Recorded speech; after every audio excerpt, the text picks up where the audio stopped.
Europe 1, La France bouge.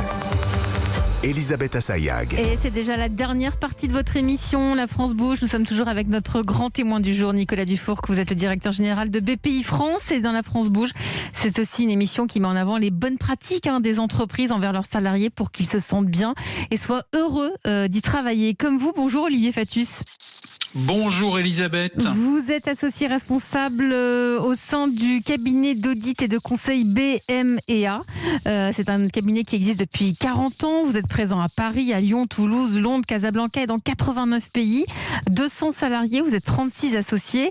Et si vous êtes là en direct dans La France bouge, c'est parce que vous avez mis en place des tas d'initiatives pour aérer vos salariés. Ras-le-bol des réunions en Zoom, ras-le-bol du télétravail. Non, vous avez consulté vos salariés et qui vous ont fait des tas de propositions, d'initiatives pour sortir, pour se rencontrer. Et je crois que ça marche très très bien.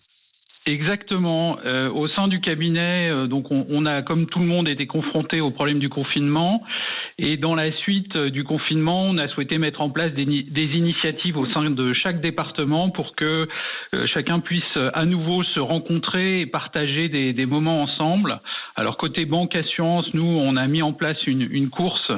Donc on a participé à une course Equiden. Une course Equiden, c'est une course un marathon en relais où un certain nombre de nos collaborateurs ont souhaité participer ensemble. Et donc ça a été un vrai succès au sein de notre département. Sur d'autres départements, il y a eu un week-end en bateau, il y a eu une participation à la course des Lumières, il y a eu des escape games, il y a eu pas mal de choses qui ont été organisées.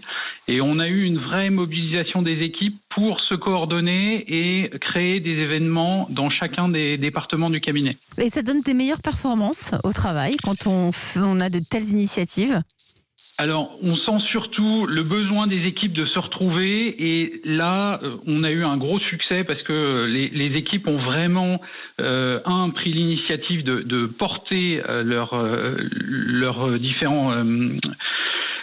différentes courses et leurs différents chantiers. Oui. Et derrière ça, il y a eu un vrai investissement de leur part. Et donc forcément, à partir de là, ils ont été, dans la mesure où ils étaient acteurs, ils ont été très performants dans ce qu'ils ont fait. Ils ont eu le plaisir de se retrouver tous ensemble. Nathalie Carré. Oui, en fait, quand on interroge les salariés, c'est le sport, c'est favoriser le collectif. Et 59% disent que ça permet de décompresser, 42% que ça permet de resserrer les liens.